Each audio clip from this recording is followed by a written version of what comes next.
I said, the good Lord has been real good to me. Just so many blessings. And I don't take anything. Do have a beer every day, and I think that's. Oh, we really need to start again. I'm sorry. Yeah, that's all Oh, right. Lord. Rolling? Okay. Yeah. I said, the good Lord has been real good to me, and I'm just a happy person. And he always provides. I can always get a six pack that'll do me for a whole week. So I'm just happy with that. And I've enjoyed talking with you folks. I don't think I've contributed very much, but I remember y'all always, and I want you to always remember me. It's just uh, I am what I am. Uh, could you talk a little bit about women's lib and voting way back then? Oh, you had to pay $1 poll tax. $1. They ran a sheriff ran for sheriff here, and I had just we hadn't been married too long, and we started to vote, and I didn't have the dollar. We didn't have the dollar and had to pay for for the poll tax. So the sheriff, somebody paid our poll tax. A lot of us women didn't have it, and they paid our poll tax, and I started voting, and I hadn't missed a year since. I'm going to vote for my way, and my husband and he was Republican, and I was Democrat. But he wasn't Republican. You don't want to hear that. He wasn't Republican till Goldwater run. And that was the year he died.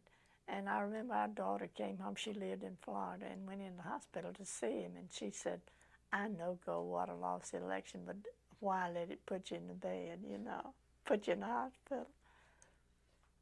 I have a question. Huh? I'm just wondering, I'm thinking about when you had to leave the village. When what? When you and your husband had to leave the village after the strike. Well, not after the strike, but before the strike. Yeah. But he was back in there. He would come back and still work with them. Okay, well, that'll be my second question.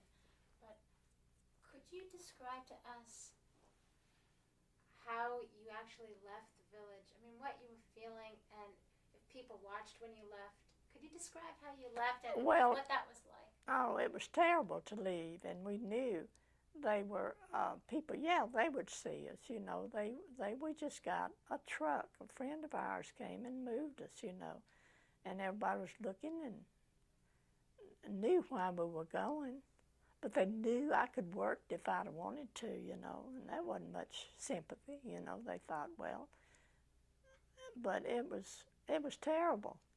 And Joanne, our little daughter, she was 3, and she had never gone to school or anything, and she didn't have her friends, and she'd want to know why, where we're going, and her dad told her, said we just gonna move down to Hogansville, and live next to his uncle and aunt, and so. Yeah, it was terrible. But they didn't faze me any. I hadn't done anything, and he hadn't either. I was with him. If he'd have got out with a shotgun and started with them, But it was rough. But it all boils down to, I think they're the losers, because they didn't make me too unhappy to have to leave. And when I knew he was doing what he thought was right and trying to help them. And they were so afraid. They were just afraid that they didn't have anywhere to go. And some of them had big families. And where could have they gone? We had that one child, and I felt like I could take care of her. And whatever happened. And I knew he would take care of both of us. And but some of those people, my daddy and mother-in-law, my mother and dad-in-law they had about 4 children there that was home, when all this was going on. And some people, the younger couples, maybe they had 6 or 8 children. They were just scared. They were so insecure, and it would have caused them. I didn't tell them what had happened to them. They just didn't have they didn't have much of a choice. But the ones that did fight so hard for it and get carried away. But we moved. They fired my husband, and we knew we had to go, or they'd set us out. They never did say they'd come down and evict us, but they would have, I guess. You had friends in the spinning room that you'd worked with for years, right? 30-something years. Before you... All my life. Okay, can you talk about your relationships with your friends, and then you're leaving, and any explanations they wanted from you or you gave to them? Well, now, I worked all that time, and when we had moved, you know, I really, and I have told you this before, they treated me good. I did a good job, and they never mistreated me. And I never had them to walk up and point their finger in my face. I have seen them do it talking to the women, and they would be crying. You know, just hurt them so bad. Oh, they wasn't doing a job. They wasn't trying and everything. And me, I was working, but I wasn't. They were just as good to me as they could be. I mean, the help around me. They just couldn't do the job. But somehow or another, I could do mine with no, I could just do it. I could spin, you know. And I didn't, and when we'd leave friends, we'd be moving. Wish I could go, you know. I believe we could do better somewhere else. And I said, no, just stick to your job, you know. Well, I'm just going because he is. My husband would move, you know, and he didn't think too much about it. But finally, he moved. When we moved back the third time to Noonan, East Noonan, I said, next time you get a wild hair to quit your job and move, we will be sitting here when you get back, because I am not moving anymore. Now, Joanne's in school, and I'm not going to move. She's going to finish high school here and have some roots somewhere. Of course, his family was here, and this was his home all those years. And he'd always come back home. And I'd go. Now, I didn't feel abused. I saw a lot of people, met a lot of people, made a lot of friends. But we always came back to East Noonan after all them people. And they welcomed me back as if nothing had never happened. His friends didn't turn against him. The people didn't. They were just scared to do it. They were sociable with us. They didn't give us a horse laugh when we had to move. They were sorry for us. But they wasn't standing out pointing the finger. No, they wasn't doing that. Some of them were, you know, like some of them. But no, not our old friends. That's beautiful. Beautiful stuff. That's lovely. And I'm watching you here. And we never, I never was ashamed to go back, and I never had a job in my life that I was fired on, you know, say, oh, you got to go. My husband had quit, and they had the strangest rules, like if your husband quits, you're going too, you know. But he didn't. And they would let me work. They'd give me every opportunity. They did it on those 3 occasions at East Noonan for me to stay on and work if I would. I said, no, they won't. If he's going, I'm going where he's going. At the time of the strike, how did your foreman talk to you? I mean, did you go to your foreman and say, I'm leaving, or did he know already? Describe that to us. I'd let him come to me. I'd work on, you know, let him, as I said, he went to Hogansville, went to work. And I worked 6 weeks, and supposedly if your husband quit, you were gone the next day. But they didn't me. They let me work. They thought that and then they went down to Hogansville after him. His boss went down and apologized and wanted him to come back to East Noonan and go to work. And he refused to do it. He said, no, I'm not going to do it. He knew the circumstances would be the same. And that's when they let me, they just told me since he wouldn't come back, that they'd just have to let me go. Now back to your uncle. I'm a little confused. So your husband's organizing? You mean to say you didn't leave with him? You stayed for another 6 weeks? No. You left with him? left. Okay. We left together. So that was my question. My question was, you had to leave together, but you had been working up until that point, right? So I want to know, because because you were such a good worker, what did your boss say to you? He tried. Well, he tried to talk to my husband. Can you say my boss? My boss tried to talk to my husband and told him, said, he didn't want him to start. He knew he was fooling around with the union. And he talked to him even before it happened, not to do it. He said, you know what it's going to do to you. And said, you know that they'll fire you the first thing. And Jess told him he was just going to do it. He was going on, and he didn't care what they were going to do. He was going to try to help organize the union there. And he kept going to the meeting. And the boss talked to me, and he said, if you can just talk him out of it, just tell him to stay home and not go to the meetings. I said, I'm just not going to do it. That's what he wants to do. And if he thinks he's bettering us, and you folks too, whatever he does, I'm with him. And then they fired Jess, and I never did see him. I didn't even go back. When they fired him, I knew there wasn't no use of me going in. And we moved. But that's about it. It was just... Could you tell what happened when you went down to your uncle's? To his uncle's. My husband and I went down to the uncle's and moved into that little farmhouse, And as I told you before, we lived there for 6 or 8 months, not a whole year. And then he had an aunt that lived in Montgomery, and they called us for him to come down and go to work and to go to play ball, and I could go to work. So we did that. But in the meantime, they were running. He was a bootlegger, and he did it in a big way. He had about 3 cars going, and now he didn't make it himself, but I think he picked it up around Atlanta. I don't know where he got the liquor, but my husband did run liquor for him. He hauled it for him and delivered it to places, and that's where we lived for a while. But I knew that wasn't for me. It was dangerous for him.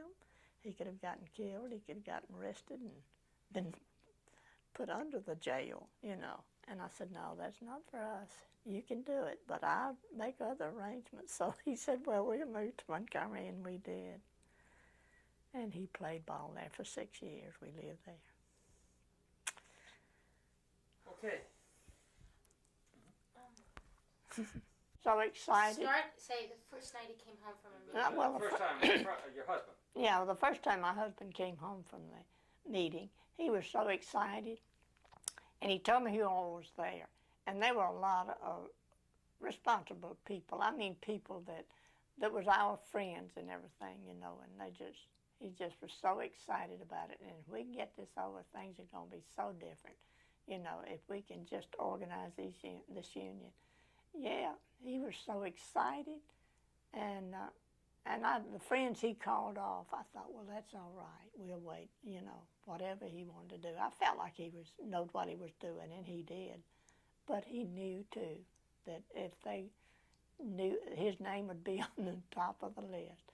And why they did that to him, I'll never know, because he was just he was a good man, a moral person. He wanted to help everybody else as much as us, to make a better living, better environment. And when he came home, they met about twice a week, or maybe more often. And I'd always ask him who was there, and he'd always tell me. And he told me this particular man, and I said, "Oh God, you're going." He said, "Maybe not." Said he was just so enthused, and he was so sure this guy was. He said, "Oh, he wants to get in much as us, I said, "You watch him." I said, he's going to do that. He's going to report every name. I bet he's got it written down. And it wasn't a week later till we were gone. That is before it all came to such a uproar. Now, my husband was at when they had to lock the gate and all that. Excuse me. He was in that group. Can you Huh? He was in, my husband was in that group, but I don't know why he kept from getting arrested. Let's start again.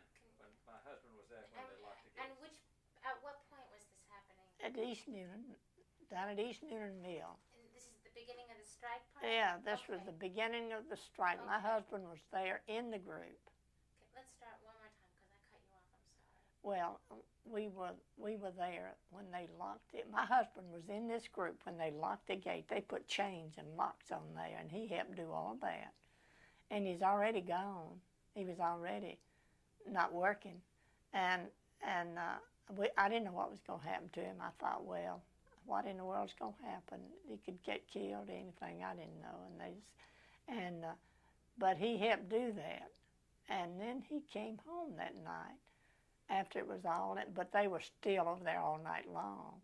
But he didn't stay all night. He came home. And evidently, that's why he didn't get arrested, that he wasn't with them when they came and got him. They called out the National Guard and all that. And it was frightening times for a lot of people. I was home. I didn't see any of it. I saw it in the papers. But he'd always tell me what was going on. But it was, why they didn't arrest him, I'll never know. Because he could have been right in that group on that truck like a bunch of cattle. They just treated him awful. And as much as I wanted it, I wouldn't have wanted to have been in that. I couldn't handle that, I don't think, to go on and be with my child. My child meant a lot to me, and I didn't put myself in no position to get into that group. I wanted it as bad as anybody, and I spoke up for it. And I knew it wasn't no use of me going back to work after they'd let him go, because I knew I'd be gone too. Where did you speak up for it? Describe a situation. By the other people around, just with the friends and the people we worked with and around. Everybody, it was just so confusing. People were just going to and fro, and they hardly knew. It was a sad situation. Had you heard about unions before this time? Yes, I have. I'd always heard about unions, and I knew that they were organized in the cities and up in the northern cities. I knew the Fords and all the motor companies and the textile and everything else was organized in the cities up north. But it didn't cross that Mason-Dixon line. And it's ridiculous. Still is. It still is. I wish they could, for the people's sake, black or white, that's working in these low-paying jobs and textile work. I'm sorry that they don't just see what's coming on and going on and just organize and have some say-so.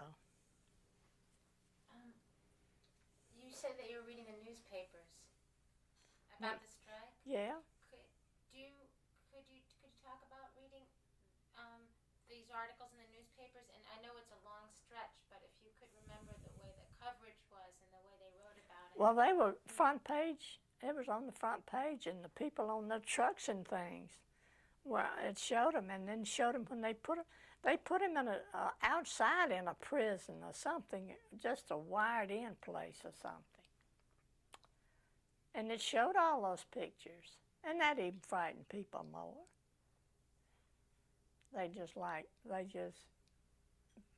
wouldn't take a chance. It made you feel insecure the way it was going, how they did. But now I didn't participate in that. I wasn't at the gates or anything like that. I didn't. Now my husband didn't want me to do that. I wouldn't have if he'd have wanted me to. He just thought that was out of place for me. But that was his feeling. I really think I'd go over there and really start something. But I wouldn't. That was too much for me. But I really wish they could do it to this day. Now, did you know any women that did go down there and did Oh, get involved? yes, I knew them. Talk about some of those women. You don't have to name names, but Well, some of the women, they were just like housewives, just like me, with families, and it wasn't a group of people that didn't care. They were interested, and they thought they could help themselves, and their husbands was involved. And now those Zinnemans and Hogansville, they wasn't any finer people than they were, and they were all of the people that were in that group were fine folks, just like us, worked our lives and just trying to better themselves. And that's about all I can say for them. They were friends of ours, and still friends to this day. Some of them I know yet. Some of them are still living, and some of them are gone. The guy that was what do they call them people that tailed everything? Runs and tails. It's Informers? Huh? Informers? Yeah, Snitches? yeah, but they didn't say informers. Snitches? Huh? They had some kind of screwy name. I can't remember. Stool pigeons. That's more like it. Okay. Stool pigeon.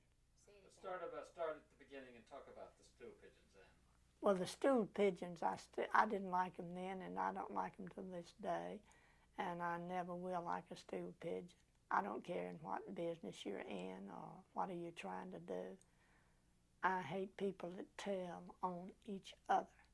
And when you're working, like we worked in textile, I hate people that ran to the boss and told him everything. It's just the worst. To my honest opinion, it's the worst thing you can do. One of the worst things you can do is a stool pigeon. And they're in every business and in every working people in textile. And they are in all places. There's always one in every. And they are to this day, and I don't know anything I dislike anywhere. You somehow thought of stool pigeon, and you thought of the Zimmerman sisters, and you were thinking of people getting picked up, I think. And because we got into stool pigeons, we didn't make the connection, so I'm trying to bring you back. Somehow you thought of the Zimmerman sisters, and then you thought of stool pigeons. They were just working people, the Zinnemans, the people. And I can't remember a lot of the names. You got a lot of the names, all of them, I guess, that was the women and a lot of them. But they were fine people, just hard-working people. And they wasn't somebody over there with no brassy women or anything like that. It was just the plain, run-of-the-mill women that was working to help make a living. What gave them the courage to do this? Just a few. I don't know. I don't know what gave them. They were more, I don't know what gave them the courage to go in there and stand up and be hauled off like that. I didn't have it as independent as I am. I would have if I'd have thought it had helped. But you could see what was going on and you knew what was going on, and I didn't feel like going over there and they had sticks. They had, I think some of them had shotguns in their pants legs and all like that. It was rough for a while there, and I did not go into that. I knew my husband wanted to union organized, but I didn't think it ought to be done like that. Have you and Etta Mae ever talked about her participation in the strike? Who? You and Etta Mae Zimmerman. Yeah, we've talked about it a lot. Tell me about that. Well, do you know, this has been years ago since I saw Etta Mae. I see at the reunions like y'all attended, were they there Sunday? And it was fun to them. They, you know, it was kind of a laughing matter when I was talking to her, and Annie Mae and Harry and all them. But I can't remember just the conversation. Okay, well, I'll tell you.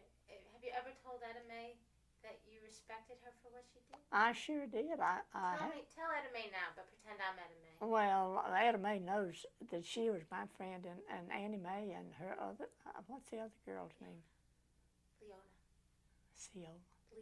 Leon. Okay, start again. I said, yeah, Etta Mae and Leon and Annie Mae.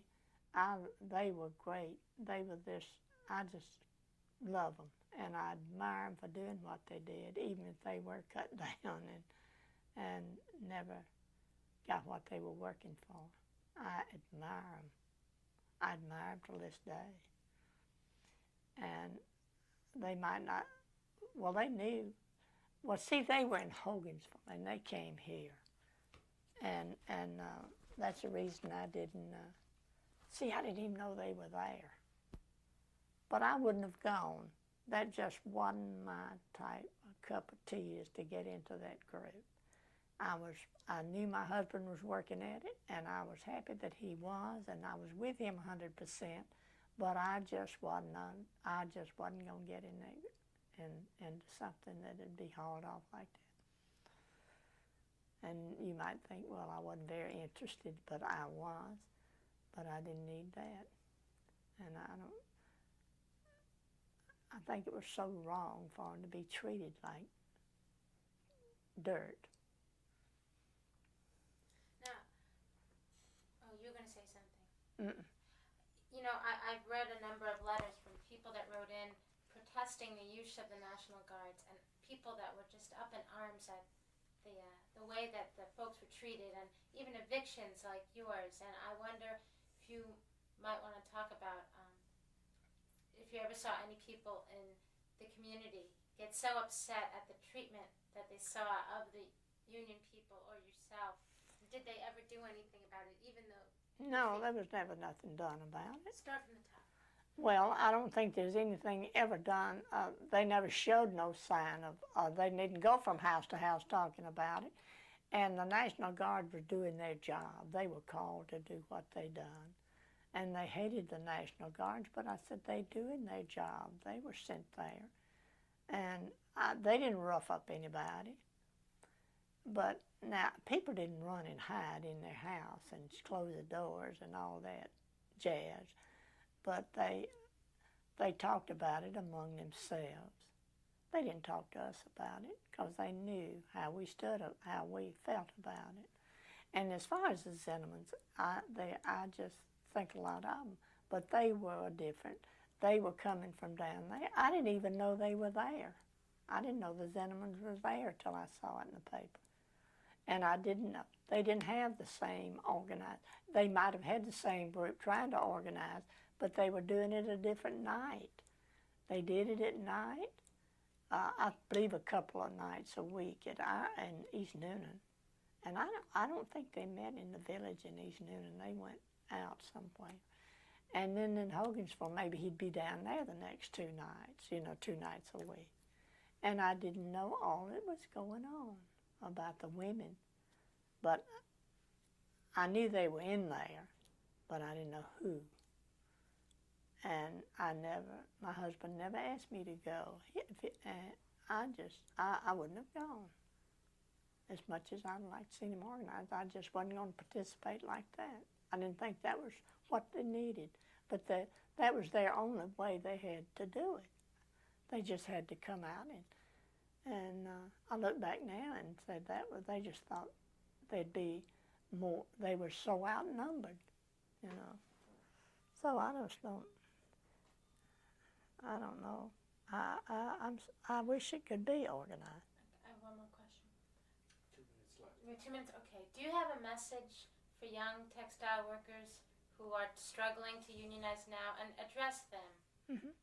Yes, if I was a young textile worker, I worked 35 years in textile. And if I was a young one now, starting out, say from 18 on, I would organize a union. I would get it, and I would just brazenly go in, and I'd call the organizer and tell them, let's get this thing on the road and organize a union to make a better place to work. Now, there's better environments now than there were when I was coming on, and they're making a lot more money than I was then, than we were then. But I still think organized labor in textile would be just a great thing for them to do, and I would admire any of them that would just say, well, we want to call in and say, we want to organize a union. We want to get it. on the road. I would right now if I was younger. And they just got better benefits. It'll be better for them when they get older. And when they retire, they just have better benefits. They will, they will, and people that worked in cotton mill for 35 years and doesn't get a retirement from them. That's terrible. And I did. And none of them gets a retirement. Excuse me. And they can just set themselves up and make that a career, because it's not all that bad to work in one, but just get